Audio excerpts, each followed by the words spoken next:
If you would stand with me for the reading of the word. Our reading this morning is going to be from 2 Kings 11, 1 through 16. 2 Kings 11, 1 through 16. And it reads as follows. Now Athaliah, the mother of Ahaziah, saw that her son had died. So she rose and caused all the royal seed to perish. But Sheba, the daughter of King Joram, the sister of Ahaziah, took Joash, the son of Ahaziah, and stole him from among the king's sons who were being put to death, and put him and his nurse in the bedroom. So they hid from Athaliah, and he was not put to death. So he was hidden away with her in her house of Yahweh 6 years, while Athaliah was reigning over the land. Now in the 7th year, Jehoiada sent for her and took the commanders of hundreds of the Kerites and of the guard and brought him to the house of Yahweh. Then they cut a covenant with them and had them swear in the house of Yahweh and showed them the king's son. And he commanded them, saying, "This is the thing that you shall do. 1/3 of you who come on the Sabbath and keep watch over the king's house. 1/3 also shall be at the gate, sir, and 1/3 at the gate behind the guards, shall keep watch over the house for defense. And 2 parts of you, even all who go out on the Sabbath, shall also keep watch over the house of Yahweh for the king. And you shall surround the king with his weapons and within hand, and whoever comes within the ranks shall be put to death, and be with the king when he goes out and when he comes in." So the commanders of hundreds did according to all that Jehoiada the priest had commanded. And each one of them took his men who were to come on the Sabbath, and those who were to go out on the Sabbath came to Jehoiada the priest, and the priest gave all the commanders of hundreds the spears and small shields that had been King David's, which were in the house of Yahweh. And the guards stood each with his weapons in his hand, and from the right side to the house to the left side of the house, by the altar and by the house around the king. Then he brought the king's son out and put the crown on him and gave him a testimony, and they made him a king and anointed him. And they clapped their hands and said, "Long live the king."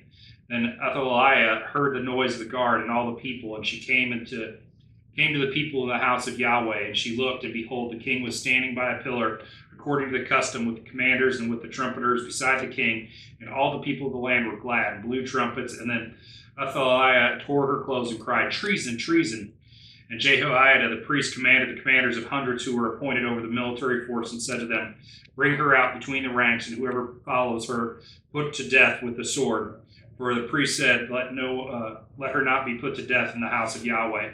So they laid hands on her, and as she arrived at the horses' entrance of the king's house, was put to death there. You may be seated.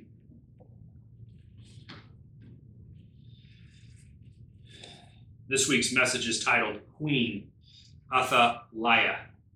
Last week we left with Jehu killing the king of Israel and the king of Judah at the same time, and then took the place of the king of Israel.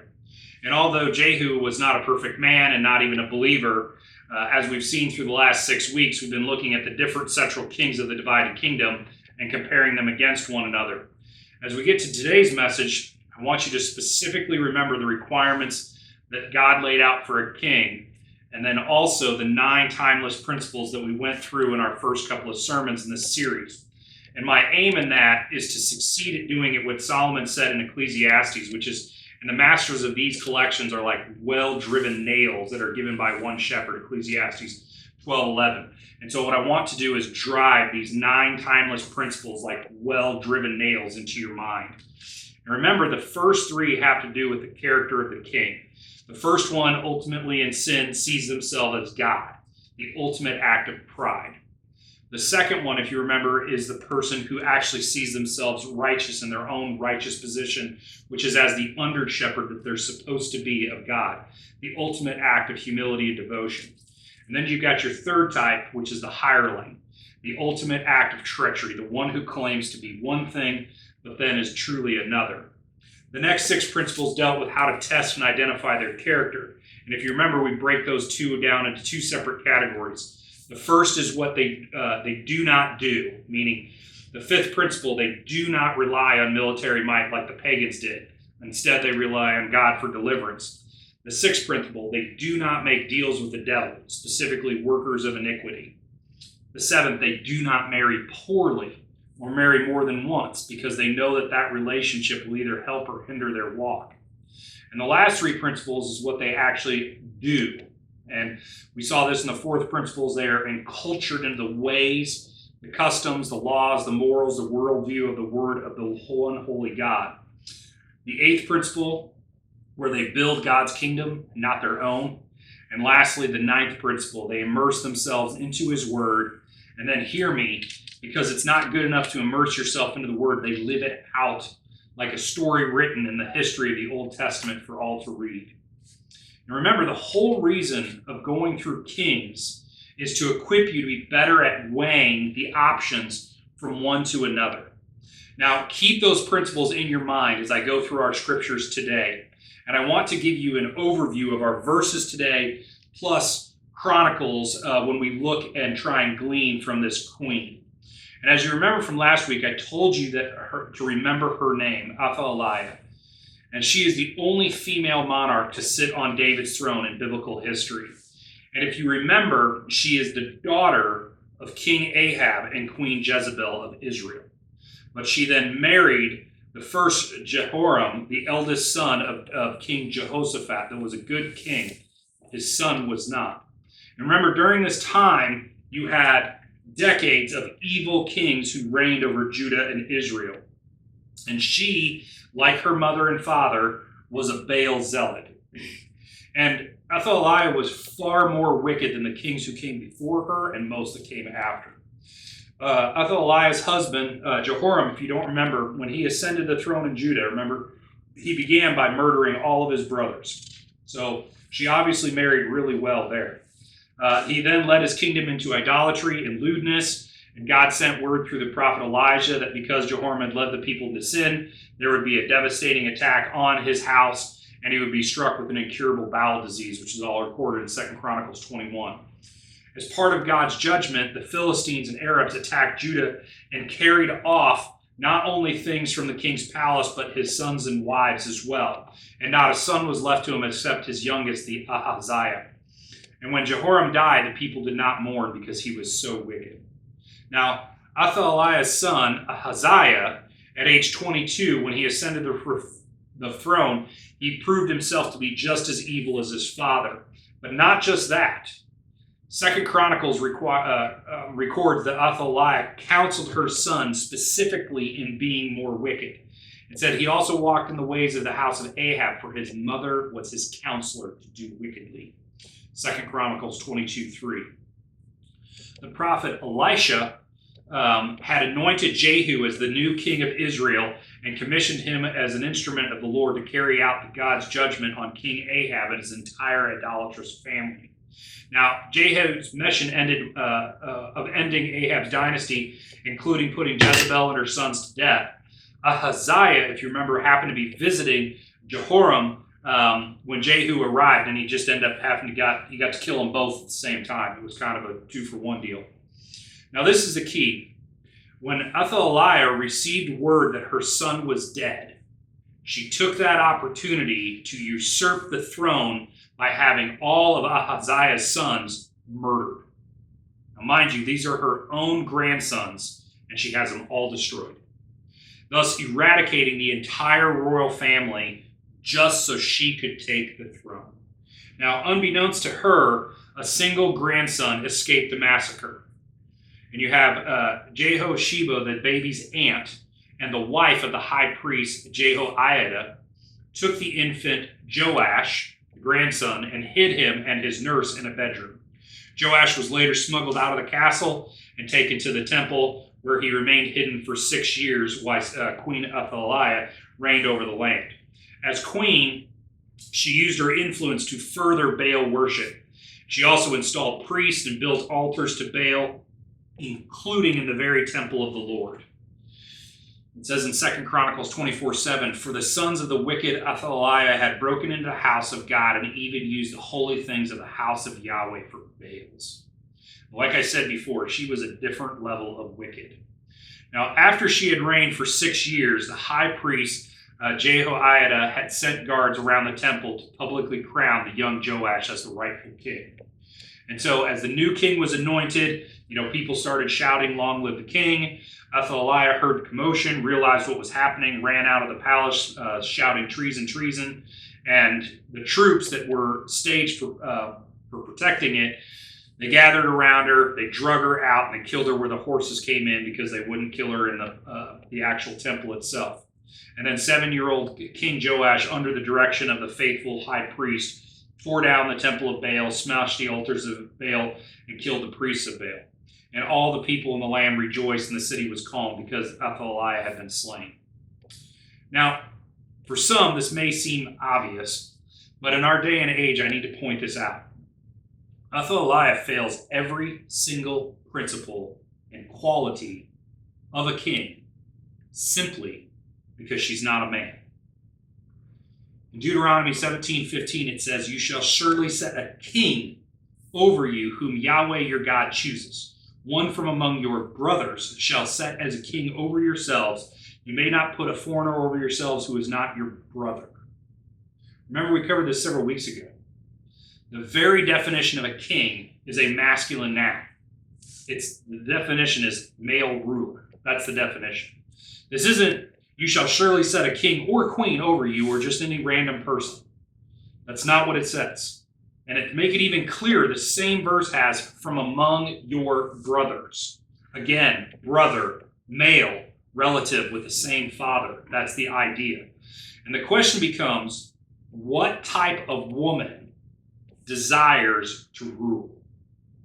What type of woman desires to rule their family, their church, and civil magistrates when God has specifically ordained men for that position? And this couldn't come as a shock for some, but let me give a spoiler warning. Men and women are different in every aspect. Not only are they different, but men and women are created with different glories. Now, the glory of both masculinity and femininity have been ruined by the fall. And the false gospels always promise shortcuts to restoring those glories. And feminism is one such false gospel. And it just isn't the good news of Christ sent, but it is a gospel nonetheless. It feigns to value women, but instead of restoring feminine glory, it turns that glory from a treasure into trash. Rather than liberation, it actually adds chains to you. Feminism is filled with a poison of autonomy, meaning the right to self-government, where you get to be your own governor. Remember, as Eve was tempted, you will be like God. And we have multiple living generations that have been suckled by that cruel and envious mother. And it is the false gospel that was preached to Eve in the garden, and it was the false gospel preached to Athaliah by her mother Jezebel. And it has saturated our modern culture and persuaded us to view men and women and gender and sexuality through that lens and through that grid, honestly, of poisonous autonomy. And so it's interesting to me that most do not know what the Bible actually thinks of women. Well, to be honest, they don't really know what the Bible thinks of men either. But when God made the world, remember, it all was good. This was good, that was good, it was very good. With one exception. It was all good in the Genesis narrative until it was not good. And it was not good once Adam was alone. Adam was a lonely king, and that wasn't good. And so from his side, she was fashioned. And then mankind's first words were poetic praise from a husband to his wife for her feminine glory. Now let me say that again. The first words of mankind were from a husband about his wife to her, about her femininity, her feminine glory. And it was poetic, and it praised it.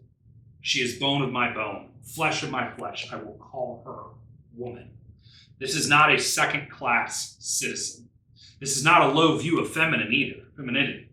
But understand, he is king. He is the responsible party. But she gets to be by his side as queen. She's not the king. And Scripture tells us there is a glory in that order. But all that glory was smashed to smithereens under the weight of sin when Adam and Eve disobeyed and ate the forbidden fruit. Now, in the gospel of Christ, we are being restored to that glorious arrangement that was originally designed. Men who are good kings of creation with a radiant queen beside them to lend a helping hand in the mandate to fill the world with worship unto the Most High. That is our aim now. But remember, Adam's origin himself wasn't autonomous. It wasn't by himself. He didn't just bloop into existence. He was formed out of dust.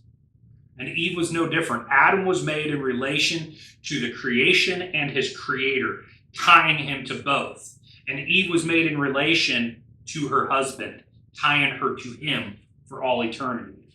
And that was what the design in the garden is to be for human, is to hold a position of office, like in a rank in the military. To be a man or a woman is to be given a post, a job, an assignment, and a task. You are made for not only a rank, but a job and task as well. And you are made for glory, either masculine glory or feminine glory, depending on your gender at birth. You are not made in a void. You are not made autonomous. You are made in an office in relation to the Most High God, in an order designed by, created by the one who made it all. Now, one thing I need to correct from our sermon series has been my use of the word leader. Comparing it to the word of king or ruler, it's truly not the same word. And you'll see it in this as I go further through this, why we shouldn't be using that word. And C.S. Lewis pointed this out. In English literature around the 16th century, there was a great shift in how we described our cultural leaders, rulers. And Lewis says that we used to speak of our rulers, whereas today we want to refer to them as leaders. And I too have taken that word for granted in this series, and so that's why I'm correcting this. The point that Lewis was making is modern society and education has redefined the word ruler, and identifying it as a dictatorial, autocratic, or the tone is just plain not nice. A good leader, on the other hand, has the right tone. That person knows how to listen. And in reality, they're the perfect girlfriend or gay best friend. That's the idea of leader. But at the heart of all of this, leader is egalitarianism and autonomy. That's what it is. Now, some might object, saying that a shift in the usage like this doesn't really signify anything. And I love that question got brought up to Doug Wilson, and he answered this way, and I quote, "Really? Let's take a very popular phrase in Christian circles and change a few words around and see what happens. Everybody likes the phrase servant leader or servant leadership. If anyone starts to exhibit any nervous about it, we can just hammer them with a text about the glory of servanthood. The New Testament is crammed with them. But what if the objection is not the service, which the Lord Jesus modeled for us, but rather to the concept of leaders, which, by the way, we don't find anywhere in the Bible? Now, let me illustrate. Suppose some hapless chump of a conference speaker decided to advertise a seminar on how husbands could become quote-unquote servant rulers. And suppose we pack into the word servant everything that the New Testament has to say about it. That word ruler sticks in our craw. Some conference speaker, at least his marketing director, would be run out on a rail. Or suppose we decided to imitate Sarah and the holy women of old, and we started calling what? Evangelical husbands are supposed to be modeled to their wives as a servant lord. Now, there's a sense in which servant leaders, servant rulers, and servant lords could all be referring to the same thing. But when we put it that way, they plainly are not. So the word leader is actually being used as a diluting agent. And the thing that's being diluted is authority. Jesus washed the feet of his disciples. That's true. But he also, in a way entirely consistent with his decision to wash their feet, commanded them and exercised complete authority over them. What about that part? Well, that part is actually part of the problem. But because we are evangelical Christians, we want to look at it as though we were obeying the Bible. We want to seem like we have no problem with the Pauline doctrine of headship and submission. And so we quote those verses out loud in sermons and everything. But perhaps, and I think it's a little more than perhaps here, perhaps we have actually redefined everything, end quote. And so let me make sure you understood that. Jesus is not our servant leader. Jesus is the master, the Lord, the ruler. And in every sphere of government, he has placed rulers and not leaders. Peter reminded us this in his first letter, who the ruler in the home was, just as Sarah obeyed Abraham, calling him Lord. You will become her children if you do good, not fearing any intimidation. 1 Peter 3:6. And this is a reminder from the garden. To the woman he said, I will greatly multiply your pain in conception. In your pain you will bear children. Your desire will be for your husband, and he will rule over you. Genesis 3:16. In the church, the elders and pastors are to rule as under-shepherds under Christ alone. Now, many do not do this, even ones that we would be pretty closely aligned with. They wrongly identify the egalitarian philosophy of the church leadership as an overreaction to abusive pastors or wicked pastors and elders. But understand, Paul compared ruling in the home as the ability to rule in the church. If a man does not know how to rule his own house, how will he take care of the church of God? 1 Timothy 3:5. This is no different for us and our government rulers. Whatever the form of government is, every person is to be in subjection to the governing authorities, for there is no authority except from God, and those which exist have been appointed by God. Therefore, whoever resists that authority has opposed the ordinance of God that they have for the opposed will receive condemnation upon themselves, for the rulers are not a cause of fear for good, but for evil. Do you want to have no fear of that authority? Do what is good, and you will have praise from the same. Romans 13:1-3. Now, part of the reason all of us tend to wince when it comes to the word ruler is naturally because of abusive rulers. But the real reason is because we don't want anyone to rule us, which is neither Christian nor biblical. Now, ruling in and of itself is not sinful or evil. The nature of sin has caused a redefining of biblical rule to only contain rule under abuses. Biblically, however, men are designed to rule. Their glory is set up in ruling as Christ did, as good lords under the Lord of Lords. That's what their glory is tied to. Men are created to rule their homes, to rule our churches, to rule the nations at all times under the rule of the King of Kings. That's who is supposed to be ruled. And because of that great glory mandate, men can fail by being Adam and abdicating that responsibility. Or they can fail by being one of the wicked kings that we've covered over the last 6 weeks. Women, on the other hand, are not created to be rulers. So their failure in ruling is either in the sinful desire to rule or the successful ascension to ruling either in the home, the church, or the nation. Now understand, in Genesis, our verses today or anywhere else in the narrative of Scripture, it doesn't say, this is the gospel of feminism. There's nowhere in the Bible that it says this is the gospel of feminism. Satan did not stand before Eve and say, I'm presenting to you the feminine gospel. What do you think? Okay? That didn't happen with Athaliah either. But needless to say, both of them bought into the feminist gospel either way. Now listen, the feminist gospel presents a perception of good news. That's the hook to all women. It presents the sinful desire to be good. And that good news is this: the future is female, or equality at all costs. And so feminism insists on something is being withheld from women. And then at the same time, it demands to let them into it.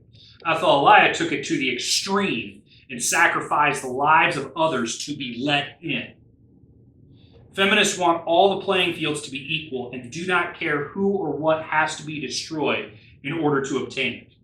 Ben Zorn said the equality which feminism has in mind is a sort of equality where the sopranos are forced to sing bass, while the basses are mocked out of the choir for even presuming to sing those low notes. And thus the harmony and the beauty and the contrast and the order is all flattened to a monotonous drone. That's the equality of feminism, end quote. Feminist orthodoxy is that men and women are interchangeable.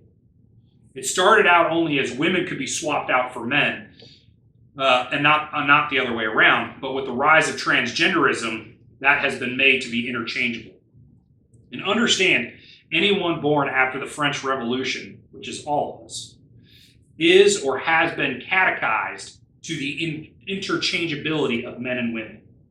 And by any and every government institution, specifically education, but even more discouraging is the fact that it's found its way into the church.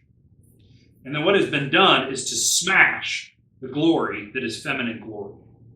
But the point is, feminism directly attacks the image of God, specifically in women. In other words, feminism is the way from the garden till today. It's a direct attack on how you were made, ladies. That's a direct attack on you. Feminism is Satanism, and it's wrapped in the bitter rags of feminine jealousies, lusts, fears, and ultimately envy. It wants equality and it wants autonomy. What first began as women can do anything a man can do has evolved to the next step, which is my body, my choice. That's the chant of feminism. And the whole point of this demonic theology is to make male and female not just interchangeable, but meaningless, to have no glory. Athaliah took feminism to its logical end, where now it's not just my body, my choice, but your body, my choice. And the extermination of her entire progeny to become king. She was still only able to become queen because she was born a woman. And this is the same effect of abortion. A mother willingly exterminates progeny so that she can rule as king without consequence. But the consequence is bound to the choice, and she still suffers for it, even if she lies to herself about it. Now, transgenderism seeks to make it possible for a queen to become a king, and so kills not only the progeny, but destroys the gender so that neither glory is possible to attain. And the truth of the matter, ladies, is your body is not yours. You did not create it. You did not sustain its existence. You do not sustain the last breath you took just a minute ago or the beating of your heart currently. It didn't come from you. It wasn't sustained by you. It was a gift. Your whole existence is a gift. Your very existence is dependent on that gift. All of us have a Father who made us, a Father who designed us, and a Father who has commanded an assignment, a job, and a rank. And in that obedience to his command, we might delight in him and thus be made glorious. But never forget, there's another Father too, a father of lies, who enticed Eve and Athaliah to equality and autonomy, thinking that the created order can be overthrown. What did Satan tempt Eve with in the garden? Equal rights. You can be like God. You can be autonomous. You can be something different, regardless of how the Creator made the world. Athaliah was tempted with, you can be king. You can set the rules of being a king. So I wanted to bring this up to note two particular things. First is the fact of subjection or submission. Subjection is the biggest bone of contention, not only between subjects and their rulers, but truly between men and women. Since Eve failed the temptation of the serpent, the curse of the fall was that women would have the desire to rule. However, as it was initially, their husbands would rule over them. Feminists have capitalized on the predisposition of women to sin in this way, and in our modern day, they point out falsely that Christianity treats women as second-class citizens in order to fuel the flames of their already sinful desires. And even though anyone with a brain should know, the term subjection is a military term. That's what it is. It's not one of slavery or value, it's a military arrangement. So think of it this way. The general of the army does have a greater responsibility than those that are in the subordinate ranks. But if he's a bad general, he's making terrible calls, and the troops are massacred on his watch, it's his responsibility. So the general has a greater responsibility than the private, the sergeants, lieutenants, or anyone else between. But the priority or the goal for all of those soldiers is the same. The goal is to win the battle or win the war. But make no mistake, a general is worthless if there's no one underneath him or no one underneath him doing their job. It is not that the general is more valuable. It just has more responsibility. And so before the fall, this rank structure was set up to be successful in conquering the war. Now, what was the war? It was this, that God might be glorified on earth. Eve desired to change positions. She desired to be the general. And Adam abdicated his position as the general to her, and thus the fall. In the restoration of man and women, however, in Christ, Jesus rightly restores their positions of glory, one to another and to the world. Now, mind you, this was actually built in the Old Testament law, including the requirements for a king. This was also built on the promise of the Messiah that was promised after the fall. And Athaliah and women like her, they usurped both the promise and the law. The second thing I want to point out is in Peter's first epistle, he pointed that a gentle and quiet spirit in a woman is precious, meaning it's the highest value of a woman. Peter was culminating the creation of woman and the entirety of the Old Testament to the glory of a woman. So ladies, biblically, if you don't have a gentle or quiet spirit, that's what makes you low value. Meaning if you run to rule, and you don't have to slay all your children to do that, by the way, but if you run to rule, you end up sacrificing your children just as Athaliah did. If for nothing else, your daughters follow your lead as Athaliah followed the lead of Jezebel. Never forget, gentleness and a quiet spirit is the glory which God has endowed women. This is what makes women the crowning jewel of his creation.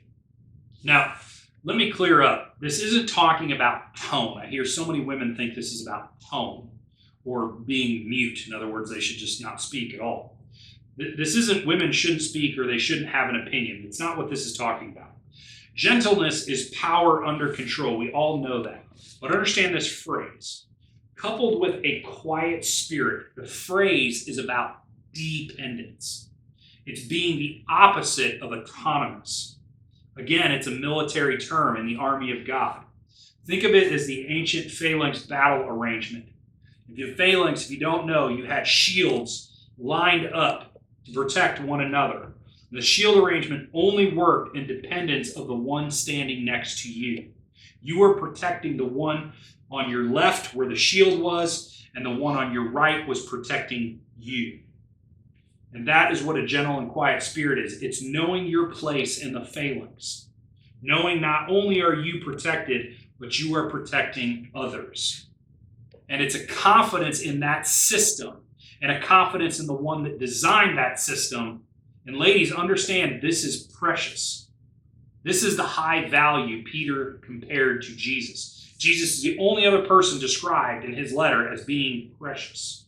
And that's the link Peter is drawing. And so how does God treat that which is precious? Well, he keeps them, he protects them, yet even with his own son, he eventually sends his son to war. And he protected his son in the battles up to the point, the pivotal point. And Christ was obedient to the Father's will all the way through. And then when God said it's time to lay down your life, Christ obeyed. And so there would be the greater glory. And if this is how God treats his son, ladies, you will be no different. And there comes a time when he calls you to lay down your own life in order to bring about a greater glory. He will command you to die so that others may live. He will command you to pick up a cross and lay down your life, that another may rise in your place. And I tell you that so in this story you catch the duality between two women. And it's not explicitly stated, but it's so obvious in the narrative. You just pay attention. Listen, Athaliah convinces men to abdicate their office of protectors, warriors, and soldiers of the descendants of Ahaziah. And she convinces them to exterminate an entire line of men called by God. Her first rule to usurp the throne is to convince men to sin in both directions, abdication and wickedness. Jehosheba, on the other hand, protects a child and brings him to her husband, a true priest of God, for protection. Her act not only saves a life from a tyrant, but saves the line of Judah. Now, don't miss the fact Jehosheba was laying down her life prior to this moment. Now, understand who she is. She is the daughter of King Jehoram, Athaliah's husband. But Jehosheba's mother was a lesser wife. Jehosheba was the half-sister of Ahaziah, and she was a princess, royalty. She was the wife of the high priest. Now, Scripture doesn't explicitly say, but I like to think of her being a pastor's wife. And so think of her as she's taking care of her family. She's baking bread, being prosperous. She's seeing to the new mothers with any time she has to spare with her own responsibilities. And then a situation arises. And so unlike Athaliah, Jehosheba helps her man fulfill his role as a man of God, protecting and providing for the weak and the innocent. Athaliah was envious of men. She would do anything, including exterminating her own grandchildren so that she could rule. Jehosheba knows the word of Lord, more than likely because of her priestly husband, and because of her knowledge and faith in the word, risked her own life to save the life of someone else's family.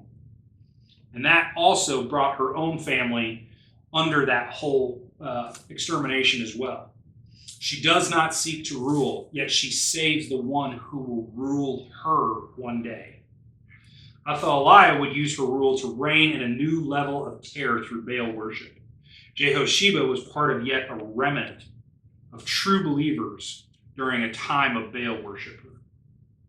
Athaliah, who thought she could rule as good as a man, Jehosheba, who knew the requirements for a king and trusted in the Lord to sort that out, but recognized her calling was to protect the word of God, not by rule, but by service to the rightful heir. Now, I want to do something a little bit different this week than we have in previous weeks regarding the kings of the divided kingdom. And the fact is, we tell women that their glory is being wives and mothers, which is true. But we also end up telling them tales of women like Jehosheba, and a complication arises of when should they act like Jehosheba. And there's a trend that I want to take the ladies through to help you not make the mistake that Eve made. That all women are tempted and desired to rule and usurp the authority over them. They are tempted to be anything but gentle and quiet. But how do you know when to be Sarah and follow your husband even when he's being sinful and asking you to tell others that you're his sister, versus Abigail during the time of David? Now, if you're not familiar with the story of Abigail, the story is found in 1 Samuel 25. And it's a very similar situation to our story of Athaliah and Jehosheba. And the story of Abigail is set during the time when David, together with his army, were hiding in the wilderness because of the wickedness of Saul. And during that time, they provided an unrequested protection for a rich man named Nabal with his sheep and goats and his flocks. When the time came for shearing, David sent a group of his men requesting a gift from him in exchange for being a wall of protection for those flocks, which they were, mind you. There was actually many battles that they protected the flocks from. But Nabal not only insulted David, but insulted his family's name as well, and sent David's men away with nothing. And David was greatly angered at this, and he mustered 400 of his mighty men to go down and slaughter every single male of the house of Nabal. Now, after the interaction of David's men and Nabal, one of Nabal's servants told Nabal's wife, Abigail, what had happened. Abigail quickly made haste to intervene by bringing a suitable gift to David behind Nabal's back. Now, understand, in doing this, she saved 2 men, not 1, 2. She saved the worthless and wicked husband from certain death. She also saved David from a blood guilt, murder. And the really, really interesting thing about Abigail is how she delivered the gift to David. David was not yet crowned king, but she delivered it to him as a king. She was down on her knees, face on the ground, bowing to him as Lord and ruler and king, and took the blame of her husband on herself. Now, she was honest to David about who Nabal was, so David already knew that. But she takes the blame not for not seeing David's men coming. That was her responsibility to manage the house. And David blessed Abigail. In the meantime, Nabal thought himself the king that David actually was, and held a huge feast in his own honor, and got stinking drunk like you wouldn't believe. So Abigail told him nothing about what had occurred with David until the wine had ran out of it, which seems like nothing, but it shows the honesty and righteousness of a wife towards her husband. because she could have told him while he was drunk and then brushed it off, as I told you. She waited until he was sober and could think. Now, when she told him, Scripture says his heart died within him, and he sank into a stupor. He was angry at her for doing this thing. 10 days later, the Lord struck him dead. And then David summoned her, and Abigail became his wife, a summons which she gladly took, by the way. Now, this too is a story like Jehosheba. And so how do we distinguish who you are in your own story in modern day? Because in most situations, most women will not be called to be an Abigail or a Jehosheba. And ladies, here's the key. Being an Abigail should not be the default assumption for your marriage and for your lives. But if your husband becomes a Nabal, then you need to be an Abigail. No woman has the ability to be an Abigail unless her husband is Nabal. And likewise, no woman has the ability to be Jehosheba unless there is a wicked tyrant like Athaliah and you have a position to make a change. And so if your husband is not a Nabal, then you must be submissive and obedient. And what I'm trying to distinguish is a time to act in faith versus being perceived a time to act, which is really rebellion. And women need to know where the line is. And so let me give you an example. Don't be blind, deaf, or unwise. We live in a time where most divorces are initiated by women, roughly 70%. And this is driven generally by a spirit of discontent. Most of these divorces are not the cases of divorcing a Nabal. They're more like Bathsheba, married to some regular guy, but they desire something more than their regular life. And generally, women in these situations point to the regular guy's many faults and sin, which he has, and most of all, that he isn't meeting their needs. And somehow, these women tend to miss the fact that she isn't meeting his needs either, because one of his needs is for a sweet wife. But having an ordinary marriage that isn't running perfectly is not biblical grounds to rule or biblical grounds to divorce. An unhappy marriage is not grounds for divorce. So nothing I'm arguing for here should be taken as justification for any of the bad choices of unhappy and discontented wives. At the same time, it can be said in all forms of ruling that Athaliah gives us that just because you think you can do a better job in ruling whatever it is, doesn't mean that you get to be called to do that. But that leaves the question of when to know when to step out of the norm of life. In both the tale of Jehosheba and Abigail, the first and most obvious thing about the story is that they saved literal lives. This isn't figurative language. This is literally an emergency. Both were in life and death situations. If a wife is placed where her husband is drunk and waving around a loaded pistol, we're in Nabal territory. So the first principle for women to step out in courage is that the issue needs to be important, not trivial. This should be an emergency or close to it. Another principle is the level and extent of the soullessness of the husband or the other party involved. Nabal was introduced in verse 3 as being churlish and evil in his doings. Athaliah was a counselor for wickedness. When Abigail made her move and outed her husband to David, she was revealing what everybody already knew. This wasn't new. David knew it. Everybody knew it. Jehosheba was no different. When she made her move on Athaliah, Athaliah was no longer counseling wickedness, but actually acting wicked, encouraging others to be just as wicked as her. Jehosheba knew this as well, which is why he acted the way that he did when she brought him a child. And the third thing, and I preach on this all the time, learning to read the story you are in by the means of biblical categories. And in order to do so, you have to be steeped in the scriptures in order to be faithful. Abigail was very aware of the political situation, and she read her position accurately. When she meets David on his way to slaughter all the males, her speech revealed this very thing. David was in exile, yes, but she knew that he was destined to the throne of Israel. She knew the strength of the prophetic word of God. And so she was a believer, and she wanted him to come to the throne without any blood guilt on his hands. Jehosheba understood the same thing with the line of Judah that she protected. And back to the point is this.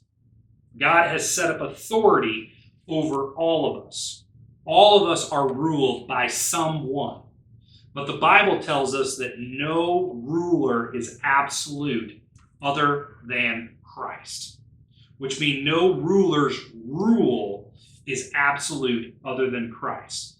And to argue against the exceptions to the rule is to leave rulers without accountability and tyranny to go unchecked.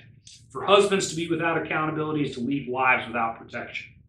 Beware of those who preach that our submission as citizens needs to be absolute. They are in the same line of preachers that preach to shut down churches both during COVID and Nazi Germany. And the same goes for those who preach that a wife's submission to her husband needs to be absolute. They close the door on a wife that is being battered and abused. Biblically, however, submission to rulers is to be genuine, thorough, honest, and wholehearted, not absolute. No human authority is absolute. We are all fallen. We are all sinners. And so God has placed checks and balances with regard to all governments. Our submission to civic leaders is to be genuine, not absolute. The leaders of the church, heads of the home, genuine, but not absolute. If a husband, elder, or king is acting wickedly, then a wife, churchman, or citizen is foolish to go along with wickedness. Now, of course, it requires great wisdom, and I'm not advocating all license to disobey just because you want to have your own way. But the main principle is this: women will be tempted to desire to rule, and they will face the same temptation as Eve. Athaliah is the embodiment of that desire and one of the most extreme examples. Now, don't mishear me. I'm not saying that most of you cannot fall into the degree of sin that Athaliah did. That's not what I'm saying. The point I'm making is this: women who rule outside their God-given office lead to the spiritual death of others and the spiritual death of themselves. And like sin, eventually that leads to a literal death of both. And it breeds more and more sin as you feed that evil desire. And the mistake for men is to think that they will not be as weak as Adam was and abdicate their assignment. But for women, the mistake is to think that they will not forcibly try and rule as Athaliah did. And listen, I've said this before. Women will first take rule over their homes. And once they've gotten that, they will either set out to rule the churches or seek to rule the civil government, or both. And it becomes a hungry monster. And the more and more you feed it, the more it desires to be fed. And all of its envy. Envy for how they were not made. And this is a hard pill to swallow, but let me give it to you fast and hard. The fact is, men are better at being men than women. Plain and simple. Men are better at being fathers than women are. Men are better at being kings than women are. And the fact that their godly ordained nature, they are men. Now, that doesn't mean that all men will be good men. Doesn't mean they'll all be good fathers and rulers. But what it does mean is don't bring sin into your life trying to fill a void of sinful, worthless, or lazy men. Let God strike down the Nabals. Get out of his way. So if you are a woman who wants to make a disproportionate impact, you want to do good. If that's you, if you want to battle evil, which has corrupted both masculinity and femininity, then be at all times sharpening your sword, which is the word of truth. Then get married, have children, and teach your sons. As Proverbs say, hear, my son, your father's discipline, and do not abandon your mother's instruction. For they are a garland of grace around your head and ornaments around your neck. And raise your daughters to be mighty women of Proverbs 31, women of industry, economists, real estate moguls, and entrepreneurs. But first and foremost, women who manage their homes well. One who is the crowning jewel of the family, of her husband. And while you're doing all of that, raise your children to love and fear the Lord, and to raise their children to love and fear the Lord, to fill the whole world with worshipers of the living God. And if you haven't been blessed with a womb that will give you that, then adopt as many as you can handle and do the same. And if a life and death situation presents itself, as it did to Jehosheba and Abigail, do your part as a soldier in the phalanx of God. Raise your shield, guard those around you, and see the line in the sand that the Lord has drawn before you that says, evil and wickedness will go no further. And then bow your head in submission to the absolute ruler of the universe, and complete the task the Lord has assigned you in that moment. Whether it's hiding a child from certain doom, giving a gift to protect an entire family, discarding a broken millstone out a window to crush the head of a wicked man, or being called upon to drive a tent peg through a wicked man's temple to stop a war. And then, after you've completed your emergency task, return to your home, to your husband, your family, your default assignment, and serve those that God has entrusted to you. Then eat, drink, be merry in gentleness and quietness of spirit that is the Lord's.